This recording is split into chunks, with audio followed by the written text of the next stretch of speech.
오늘 여러분들과 함께 나누고 싶은 이 말씀은 이제 요한복음 2장 말씀, 우리가 너무 잘 아는 이 예수님께서 물로 포도주를 만드신 그 이야기를 읽으면서 우리가 같이 이야기를 해보도록 하겠습니다.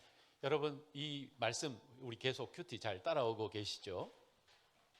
우리 창세기 읽었고 이제 요한복음 읽었는데 이 말씀을 보면서 참 많은 생각을 했습니다. 그리고 이 말씀을 또 우리 큐티 시간에 아이들하고 같이 나누면서 저도 정말 많이 깨닫게 된 내용이 오늘 본문 말씀입니다. 일단 오늘 본문 말씀의 핵심은 예수님께서 물로 포도주를 만드셨다. 그러면서 우리도 찬양도 하지 않습니까? 예수님 나에게도 말씀하셔서 나를 새롭게 변화시켜 주세요 라고 이야기하는 것처럼, 그런데 이 본문에는 그것보다 더 깊은 내용들이 많이 담겨 있습니다. 그리고 어디에서 바라보느냐에 따라서 정말 다른 우리가 해석과 적용을 가져올 수가 있습니다.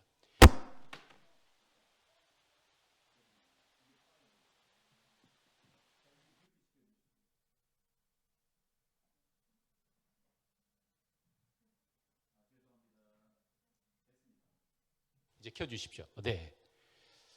오늘 본문을 우리는 기적이라고 하는 관점을 통해서 보려고 합니다. 왜냐하면 이 본문에는 어떻게 이 기적이 일어났는지에 대해서 굉장히 그 단계별로 섬세하게 나와 있는 그러한 본문이기도 합니다. 그래서 오늘 설교의 제목은 뭐냐면 하나님의 기적을 삶 속에서 체험하는 방법이라고 이렇게 이야기를 했습니다. 그래서 이 본문을 가지고 여러분들과 함께 이야기를 해보도록 하겠습니다.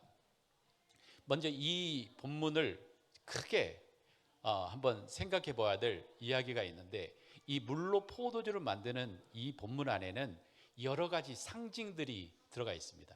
특이점들이 들어가 있습니다.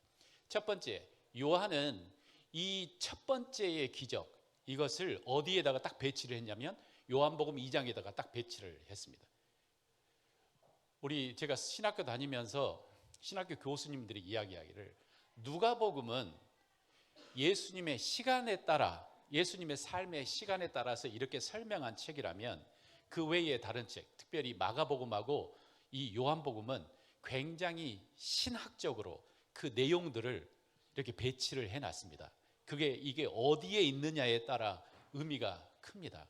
그런데 요한은 이 물로 포도주를 만드는 이 이야기를 그의 요한복음 책의 2장 굉장히 앞에, 그리고 가장 첫 번째 기적으로 여기다가 써놨습니다. 그리고 요한은 또한 단어 선택에도 특별했습니다.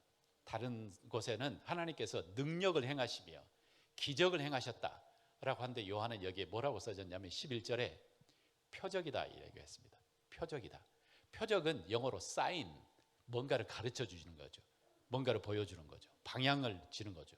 우리가 자동차를 타고 가면, 자, 이제부터는 어디로 가면 우리 증평입니다, 이쪽으로 가면 서울입니다, 뭐 이렇게 사인판이 있지 않습니까? 이처럼 이것을 요한은 표적이다라고 이야기합니다. 그리고 그 표적이 가르쳐 주는 것이 있습니다. 또 하나, 여기에서 물, 그 다음에 여기에 돌 항아리, 이게 정결 예식이라고 하는 이 모든 것들은, 이것도 어떤 예수님께서 보여주시는 상징이 있는데, 이것은 바로 구약의 율법을 상징합니다. 정결 예식을 하는 물 항아리, 그리고 여기에 6개의 항아리는 완전하지 못함을 이야기하고, 그리고 예수님께서 이것을 포도주로 만드셨다고 하는 것은, 포도주는 그 안에 상징이 있습니다. 기쁨, 또 그리고 이 포도주 안에는 예수님의 십자가의 상징이 있습니다. 그래서 예수님께서 이 요한의 이 기적이라고 하는 이 물로 포도주를 만드는 이 기적을 2장에다가 딱 배치한 것은 예수님께서 앞으로 어떤 일을 하실지에 대한 그 의미를 우리에게 보여주고 있는 것이죠. 자, 그러면 이제는 이 이야기 속으로 들어가서 이 이야기 속에서 우리가 기적을 경험하는 단계를 한 5가지로 제가 한번 정리를 해보도록 하겠습니다. 기적을 경험하는 단계. 기적을 경험하는 단계. 하루에 알겠지? 네. 그렇지. 네. 여기에 없는 것처럼 신경 쓰지 마시고, 네. 우리 엄마도 그냥 릴렉스 하시고 들으시면 됩니다.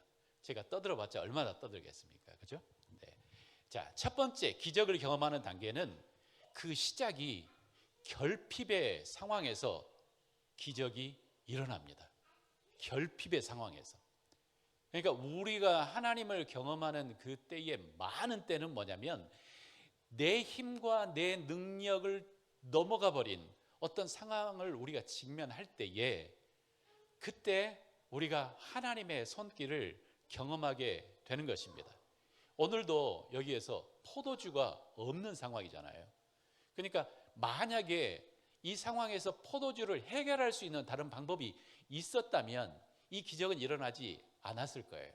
그런데 포도주를 이 결혼식이 진행되고 있고 그 다음에 이 포도주를 어디에서 가져와야 할지 모르는 이러한 결핍의 상태에 기적이 일어나는 것입니다. 기적은 문제가 없는 곳이 아니라 더 이상 스스로 감당할 수 없는 어떤 지점에서 그때 우리가 뭘 해야 되냐면 주님 도와주세요 라고 하는 그곳에서 기적이 일어납니다. 그래서인지 이게 똑같은 맥을 같이 하고 있는 것인지는 잘 모르겠지만 고린도후서 12장 9절에 사도 바울은 이야기했습니다. 내 능력이 약한 데서 온전하여진다. 내가 연약한 곳에서 하나님의 능력이 온전하여진다. 어떤 때는 하나님께서는 의도적으로 우리가 더 이상 우리의 힘으로 할 수 없는 공간까지 우리를 데려가시고 그리고 그곳에서 하나님의 능력을 보여주시는 거죠. 그래서 첫 번째는 기적은 결핍의 현실에서 시작이 됩니다. 두 번째, 이 기적은 그 문제를 예수님께 가져오는 것으로 이어져야 합니다.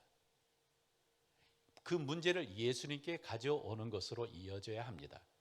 여기서 마리아는 이 포도주가 떨어졌다고 하는 이 상황을 예수님께 가져왔습니다. 예수님, 여기에 포도주가 없습니다 라고 그 아들에게 이야기를 한 거죠. 그리고 또 여기에서 마리아는 예수님께 이 문제를 가져오면서 그래서 어떻게 해야 되고 어떻게 해 주세요라고 하는 요구는 없습니다. 단순히 간단하게 지금 이러한 문제가 우리에게 일어났습니다 라고 예수님께 올려드리는 거죠. 우리는 이것을 올려드린다고 이야기를 합니다. 올려드린다. 이건 참 좋은 표현인 것 같아요. 이것은 내게 있는 문제를 있는 그대로 하나님께 드리는 거죠. 하나님, 이 문제를 알아서 해주세요. 여기 안에는 이것은 내 겁니다. 내가 이걸 하지 못하면 나는 죽습니다 라고 하는 게 아니고 손을 펴서 하나님 이 문제 하나님께 올려드립니다 라고 하는 이 태도가 정말 중요한 거죠. 하나님의 기적을 경험하는. 그래서 기도라고 하는 것을 우리가 한번 생각해 볼 수가 있는데 기도는 해결책을 요구하는 게 아니고 내가 있는 그 현실을 주님께 하나님께 그대로 올려드리는 것이 바로 기도입니다.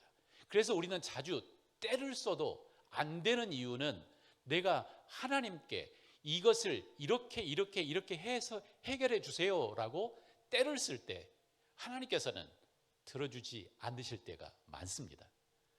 그런데 하나님께 그 문제를 그대로 올려드릴 때에 in his time, 그의 때에 in his way, 하나님의 방법으로 그 일들을 해결하시는 것을 우리는 볼 수 있게 되는 거죠. 여기에서 마리아가 하나님께 예수님께 이 문제를 그대로 올려드렸던 것처럼. 그래서 빌립보서 4장 6절 우리가 잘 아는 말씀, 아무것도 염려하지 말고 오직 모든 일에 뭐라고 합니까? 기도와 간구로 너희 구할 것을 하나님께 구하라 라고 이렇게 이야기하지 않습니까? 하나님께. 그래서 기도는 우리 주보에도 나와 있는 것처럼 나의 삶 속에 하나님의 말씀, 하나님의 뜻을 내 삶 속에 경험하는 그 통로가 바로 기도입니다. 여러분, 예수님을 하나님을 경험하고 싶지 않으십니까? 경험하고 싶지 않으십니까? 저는 경험하고 싶습니다. 그래서 기적, 왜 여기서 하나님을 경험하는 그것은, 하나님을 알아가는 것은 단순히 우리가 하나님의 말씀, 그 다음에 뭔가 이렇게 지적인 그것으로 누군가를 알아가는 건 아니에요. 체험을 해야 돼요. 만나야 돼요. 경험을 해야 돼요. 왜냐하면 이분이 인격이기 때문에 우리는 그분을 만나고 체험을 해야 됩니다. 그리고 그 체험하는 방법에 가장 좋은 것은 뭐냐면 그의 기적을 내 삶 속에서 경험하는 것입니다. 그래서 첫 번째, 결핍의 상황이 진짜 좋은 때다, 하나님을 경험할 때다, 이렇게 생각하시면 돼요. 제가 여기서 자주 말씀드렸지만 제 친구한테 제가 배웠다고 하지 않습니까? 그 친구는 진짜 가난한 동네에서 신학을 하러 왔어요. 그리고 학기 때마다 학비가 없고 다음 학기를 어떻게 할지 몰라요. 그때마다 그 친구는 그랬지 않습니까? 저한테 말하기를, 지만아, 하나님을 기대할, 하나님의 기적을 우리 경험할 좋은 기회다, 이렇게 이야기했다고 제가 말씀드렸지 않습니까?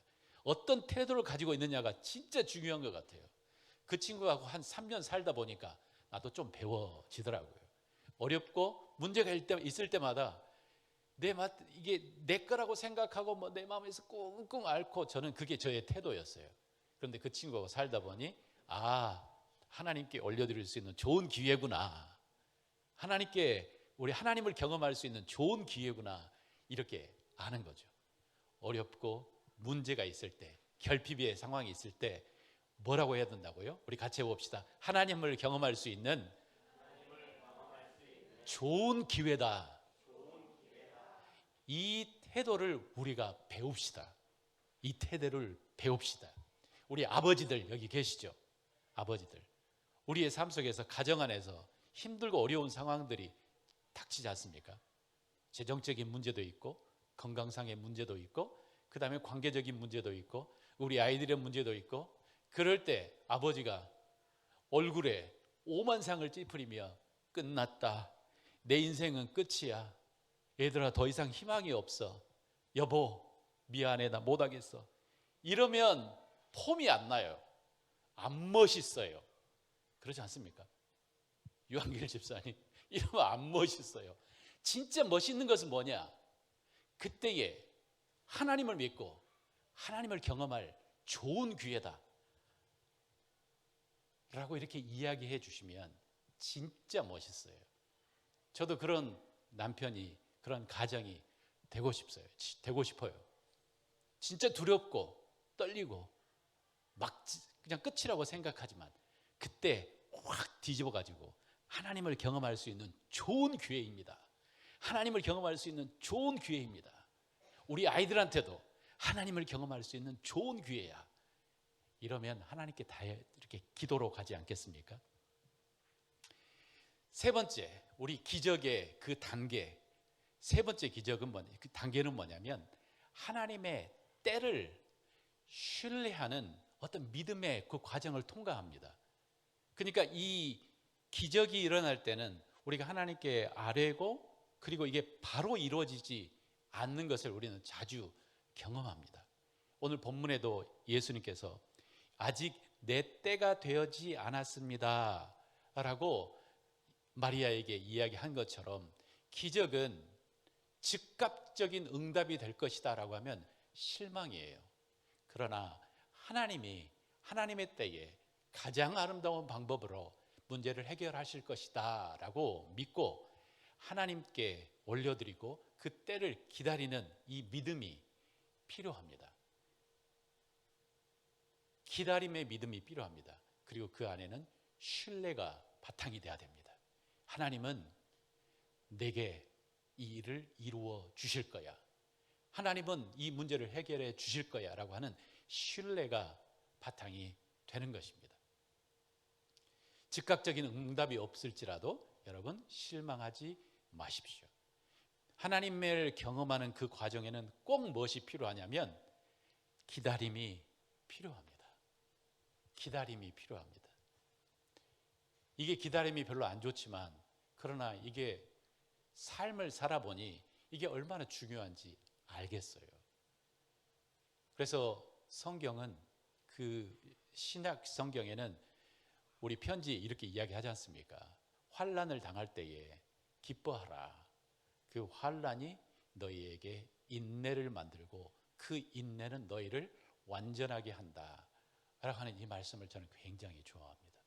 그 인내라고 하는 그 과정 속에 하나님께서 우리 안에 뭔가 만드시는 것들이 있어요. 그리고 그 과정을 지나가며 우리는 완전하게 된다고 이야기합니다. 성숙하게 된다고 이야기합니다. 그래서 기적을 경험하기 위해서 우리가 지나가야 되는 것은 뭐냐면 하나님의 때를 신뢰하며 믿고 기다려야 된다는 거죠. 또 하나 여기 중요한 포인트가 또 있습니다. 제가 아이들하고 이 말씀을 나누면서 얘들에게 질문을 했습니다. 얘들아, 언제 물이 포도주로 바뀌었을까? 언제 물이 포도주로 바뀌었을까? 여러분 어떻게 생각하세요? 언제 물이 포도주로 바뀌었을 것 같아요? 그러니까 어떤 아이가 손을 딱 들면서 그 물이 물 항아리를 닿는 순간 포도주로 바뀌었어요 라고 이야기하는 친구도 있었고, 또 어떤 친구는 잘 모르겠어요 하는 친구도 물론 있었고, 아이들마다 답이 다 달랐습니다. 여러분들은 어떻게 생각하십니까? 언제 그 물이 포도주로 바뀌었을까요?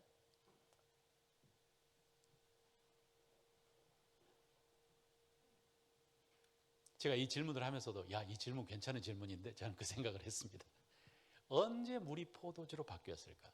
성경에서는 정확하게 언제 물이 포도주로 바뀌었는지는 우리에게 이야기하지는 않지만 여기에 굉장히 중요한 원리가 이 안에 숨겨 있습니다. 그러니까 하나님의 어떤 기적이 일어나려면 첫 번째 우리가 요구해야 되고 하나님께 올려드려야 되고, 그리고 하나님께서 우리에게 뭔가를 이야기할 때에 우리에게 뭐가 필요하냐면 순종이라고 하는 것이 필요합니다. 그래서 예수님께서 이야기하지 않습니까? 물 항아리에 물을 채워라. 첫 번째 순종. 그러니까 이 종들이 그 물 항아리에 물을 채우는데 가득 채웠어요. 아귀까지 채웠어요. 그리고 가져다 주어라 라고 할 때 자기들은 뻔히 이게 물인 줄 알면서 그것을 떠다가 가져다 주었어요. 기적이 일어날 때에 중요한 것은 순종의 행동들이 필요하다는 거예요. 그리고 그 순종의 행동들은 초자연적인 것이 아니에요. 매우 평범한 어떤 행동이에요. 그래서 물이 언제 포도주로 바뀌었을까? 제 추측에는 예수님의 말씀과 이 종들의 순종이 만나는 어떤 그 순간, 어떤 그때에 물이 포도주로 바뀌었을 거라고 저는 생각을 합니다. 그래서 그때가 특별히 어느 때냐면 이 종들이 물을 떠다가 그 사람들에게 가져다주는 그 어떤 과정 속에 물이 포도주로 바뀌지 않았을까? 이건 저의 추측이에요. 저의 추측인데, 왜냐하면 기적이 일어나기 위해서는 하나님의 말씀과 인간의 자기가 해야 될 평범한 순종이 함께 만났을 때 기적이 일어나는 거죠. 여러분도 그렇게 생각하시지 않으십니까? 하나님이 혼자 그냥 짱 이렇게 하는 기적은 우리의 삶 속에 별로 이게 도움이 안 돼요. 우리를 더 성숙시키거나 뭔가 그러지 않아요. 그런데 우리가 하나님께서 원하시고 우리가 하나님을 경험하게 하시는 그 기적은 뭐냐면 하나님과 우리가 합력하여서 뭔가 이루어지는 이 기적이에요. 그게 뭐냐면 하나님께서 말씀하시고 나는 하나님의 뜻을 믿고 내가 해야 할 평범한 행동을 하는 거죠. 물을 떠다 놔라, 물을 떠다 놓고 가져다 주어라, 가져다 주는, 이건 기적적인 초자연적인 일도 아니고 내가 할 수 있는 일을 한 거예요. 내가 할 수 있는 일을 한 거예요. 그런데 놀랍게 그것이 합력하여서 만날 때에 기적이 일어난다는 것입니다. 하나님은 우리가 할 수 없는 일을 하시고 우리는 우리가 할 수 있는 일을 하면 되는 것이죠. 성경의 많은 기적의 이야기들을 보면 이와 같은 원리가 적용이 돼요. 예를 들어서 열왕기 하에 보면 엘리사가 있을 때에 어떤 한 여자가 엘리사에게 찾아옵니다. 이야기하기를 나는 당신의 선지자 학교에서 사역을 하고 있었던 한 선지자의 아내인데 내 남편이 죽었습니다.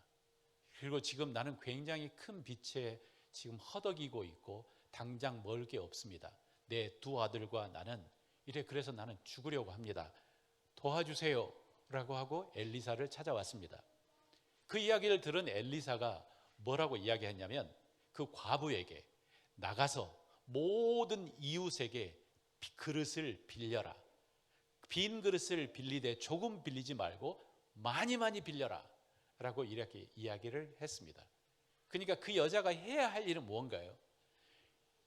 그릇을 빌리는 거예요. 이건 우리가 할 수 있는 우리의 행동이에요. 그 결과는 어떻게 됐을까요? 그 그릇에 기름이 차올랐어요. 그리고 그것을 가져다가 팔아서 살 수 있게 되었어요. 기적은 이처럼 하나님께서 하실 일과 인간이 해야 할 그 일이 함께 만날 때 기적이 일어나는 것입니다. 순종일 때 한번 상상을 해보십시오. 여러분들이 종인데 예수님께서 여기다가 물을 집어넣어라. 그러니까 물을 그것까지는 했어요. 이제 거기까지는 이해가 돼요. 물을 갖다 주어라. 근데 종들이 아니 물이잖아요. 물을 갖다 줬다가 우리 그 사람들한테 그 연회장한테 혼나면 어떻게 해요? 라고 하는 수많은 생각이 왔다 갔다 하지 않겠습니까? 그렇지만 기적은 그 생각을 뛰어넘는 순종이 들어갔을 때 역사가 일어납니다. 순종이 들어갔을 때. 특별히 언제 저는 자주 기적을 경험하냐면 사람들과 만날 때, 사람들과의 관계에서 내가 할 일을 내가 할 때 기적이 일어나는 것을 보았습니다. 어느 때는 내가 이 사람한테 이 이야기를 하면 저 사람은 이 태도가 아직 하나님을 믿을 때도 안 됐고 내가 이렇게 초대하면 저 사람이 반응을 할까 말까 수많은 생각이 막 내 안을 왔다 갔다 하는데 내 마음에 이야기해야 되겠다. 주님께서 하라고 이야기하시는 것 같아. 그러면 가서 내가 할 일을 하는 거예요. 그러면 하나님께서 또 하나님의 할 일을 하세요. 놀랍게도 변화가 일어나요. 제가 대학 이제 처음에 우리 간사가 되고 내가 전도를 하러 갔을 때 있었어요. 그때 캠퍼스에 들어가서 전도를 하는데 제 마음속에 이 건물을 뺑 돌아 쭉 가면 이 건물을 돌아서 거기에 있는 누군가에게 예수님을 전해라 라고 이야기하는 생각이 쑥 들어왔어요. 평소 같았으면 이 생각을 별로 따르지 않고 제가 하루에 전도해야 될 목표가 있었어요. 그렇지만 그날은 제가 순종해 보기로 했어요. 그 들려오는 생각에. 그래서 건물을 지나 돌아갔는데 거기에 건물과 건물 사이에 그 사람들이 휴식할 수 있는 공간이 있었고 거기에 한 청년이 있었어요.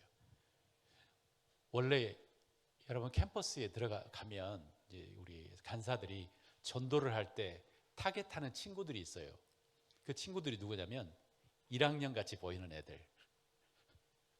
우리 예비역들은 우리가 건들면 안 돼요. 예비역들은 대부분 너 싫어 가세요 뭐 이렇게 하거든요. 그래서 만만한 1학년들을 타겟팅 하는데 딱 가니까 거기에 예비역이 딱 앉아 있는 거예요. 그래서 어떻게 해야 됩니까? 생각이 들어왔는데 가라고. 그래서 순종하는 마음으로 갔습니다. 늘 하는 것처럼 사역리를 딱 들고 당신과 한 5분 정도 하나님에 대해서 함께 이야기해 보고 싶은데 시간이 있으세요? 그래서 제가 해야 될 역할을 했습니다. 그러니까 그 친구가 뭐라고 한 줄 아세요? 기도하고 있었대요. 하나님이 안 느껴지는데 하나님을 만날 수 있게 해주세요. 근데 제가 나타난 거예요. 우리는 어떻게 될지 몰라요. 그러나 기적이 일어나는 것은 하나님의 말씀과 우리의 순수한 순종이 함께 만날 때 기적이 이루어집니다. 사실은 이 일은 성경에만 있었던 게 아니냐? 라고 이야기할 수 있지만 우리 기적은 지금도 일어나고 있습니다. 지금도 일어나고 있습니다. 여기서 또 한두 가지 우리가 생각해야 될 것은 뭐냐면 기적은 아는 자와 모르는 자를 갈라놓습니다. 연회장이나 술 마신 사람들은 이게 뭔 기적인지 무슨 일이 일어났는지 아무도 몰라요. 그래서 기적은 일어나지만 그 기적을 통해 기적이구나 아는 사람이 있고 그것에 대해서 전혀 감이 없는 사람이 있어요. 이 기적을 통해 진짜 기적이네 알았던 사람이 누굴까요? 저는 가장 첫째로 그 종들 이 종들은 분명히 자기가 물을 떴고 물을 가져다 주었는데 포도주로 바뀐 걸 보면서 깜짝 놀랐을 거예요. 그리고 또 누굽니까? 마리아 그리고 제자들 이 사람들은 기적을 경험을 했어요. 그러니까 기적을 경험하는 것도 매우 주관적이에요. 거기에 같은 기적을 일어나고 있지만 어떤 사람들은 이게 기적인지 아닌지 당연하다고 생각하고 마시는 사람이 있지만 어떤 사람은 그 일을 이루는 그 안에 역사하시는 하나님의 손길을 경험하는 사람이 있어요. 그래서 요한은 특별히 여기다가 이건 기적이라고 이야기하지 않고 표적이라고 이야기해요. 사인이라고 이야기했어요. 그리고 이 사인의 결과로 어떤 일이 일어났냐면 그 제자들이 예수님을 믿었더라 라고 이야기한 거죠. 그걸 경험하며 진짜 이분이 누구야? 이분은 말씀하시고 이루시는 분이네? 이렇게 되는 거죠. 우리의 삶도 마찬가지입니다. 이렇게 하나님과의 교감을 통해서 하나님과의 동행을 통해 하나님이 역사하시는 것들을 경험하면 더 이상 우리의 신앙은 머릿속에만 남아있는 게 아니고 실제적인 삶이 되는 거고 실제적인 삶 속에서 우리는 하나님을 경험할 수 있게 되는 겁니다. 기적의 목적은 늘 이 성경 속에서 이걸 역사에서 그냥 이 기적의 목적은 분명하게 그 하나하나 목적이 있습니다. 그것은 뭐냐면 단순하게 문제를 해결하는 게 아니고 예수님께서 뭔가 초자연적인 일을 해주시는 그 목적은 바로 여러분과 제가 예수님을 더 알기를 원하시긴 그 목적이 있습니다. 그래서 기적을 통해서 우리는 하나님을 만납니다. 하나님을 경험합니다. 그래서 질문이 우리 안에 있습니다. 제 안에 드는 질문이 요즘 내 삶 속에서 포도주가 떨어진 것 같은 그러한 영역, 그러한 공간, 내 힘으로 할 수 없는 그러한 것들이 뭐가 있나 라고 생각해 볼 필요가 있어요. 어떤 것들은 내 마음속에 무거운 짐처럼 남아있는 것들이 있어요. 내가 어찌해야 될 모르니까. 그러면 사람들은 보통 어떻게 하냐면 그냥 마음속에 담고 있는 거죠. 그냥 참아내는 건데 여러분 하나님을 경험하고 싶다면 그 포도주가 떨어진 것 같은 그 상황을 주님께 그대로 올려드려야 됩니다. 또 나에게 질문은 뭐냐면 나는 문제가 생겼을 때 나는 보통 누구에게 이 문제를 이야기합니까? 여러분들은 어떻게 하세요? 내게 문제가 있을 때, 어려움이 있을 때 여러분의 습관은 어떠세요? 어떤 사람은 평생 살아오면서 누군가에게 부탁해 본 적이 없는 사람이 있어요. 그 과정 환경도 그럴 수도 있고 아니면 성향도 그럴 수도 있고 그래서 늘 문제를 어떻게 하냐면 혼자 생각하고 혼자 찾고 혼자 해결하는 것이 습관이 된 사람이 있어요. 그리고 그 사람이 예수님을 믿은 후에도 하나님께 기도하는 게 너무 어려워. 뭘 기도해야 될지 모르겠어. 왜냐하면 내가 혼자 다 해결했기 때문에 내 인생을. 그래서 하나님께 부탁하는 것은 나 죽을 때 천국 가게 해주세요.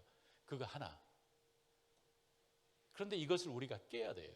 하나님을 경험하기 위해서, 하나님과 동행을 배우기 위해서. 내가 문제가 생길 때 나는 하나님께 진짜 가져가나? 나를 돌아볼 필요가 있습니다. 그리고 또 하나, 나는 진짜 순종할 그런 마음의 태도가 있는가? 진짜 내 마음속에 하나님이 확실하게 이야기해 주시면 나는 순종할, 하나님을 신뢰하고 하나님께 순종할 그 마음의 자세가 되어 있는가? 저도 제 삶의 순종의 순간에 늘 제 마음에 두려움이 있어요.